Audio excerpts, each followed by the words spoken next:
As human beings, we're often drawn to the darker side of life, whether it be through our fascination with the horror films or our obsession with true crime.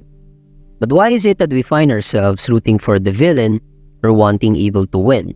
Sigmund Freud's work, Civilization and its Discontents, offers a unique perspective through which we can examine this perplexing phenomenon.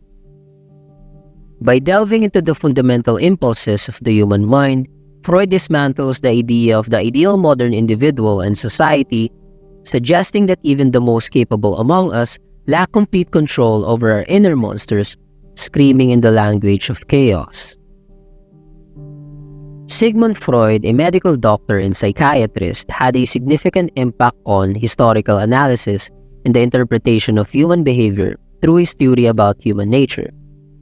Early in his career, he studied hysterical patients who exhibited muscular paralysis without any apparent organic basis.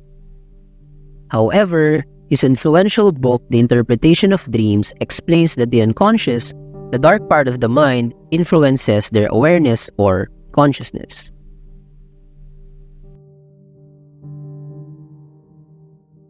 According to Freud, human awareness or consciousness is not the only part of the mind.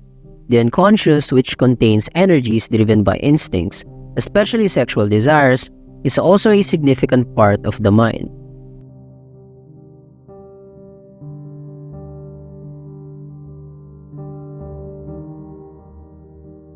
Freud's idea that sexual instincts were a powerful motivator of human behavior was revolutionary and controversial.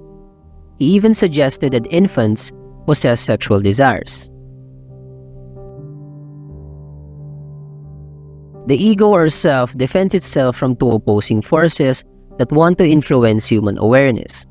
The id, or the part of the mind that has to do with primitive body desires, such as gluttony, lust, and other human impulses, and the superego, which is the human conscience based on learned standards of behavior or morality from society.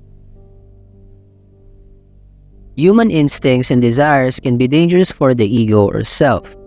Thus, it is necessary to use defense mechanisms like sublimation to cope with them. For example, if someone is angry with their enemy, they might sublimate or channel that emotion into lifting weights at the gym. Freud's theory of psychosexual development explains how a child's desire for sexual control over their parent of the opposite sex creates fear of the same-sex aggression, which the child resolves through self-identification with the parent's same-sex identity. In the early stages of Freud's career, he believed that the ego or self had the ability to preserve the suppression of its true desires. However, after witnessing the horrors of war, Freud began to believe that people possessed the impulse or urge to commit violence from birth. In his book Civilization and its Discontents, Freud stated that as civilization advances, the discontent caused by repression also intensifies.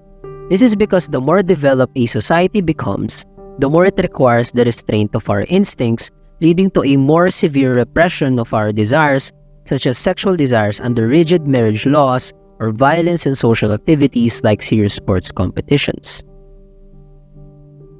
Freud suggested that the awareness of the repression of intense aggression by the id or unconscious produces remorse in the superego, causing the aggression to be turned towards the ego or self.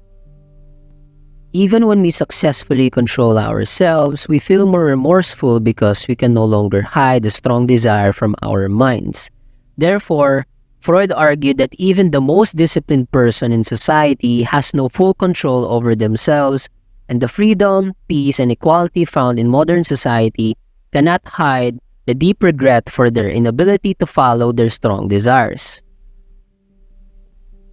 Freud believed that this destroyed the ideal image of modern man and modernity and showed that the irrational will, defined by Schopenhauer and Nietzsche, is found right in the achievements of our civilization.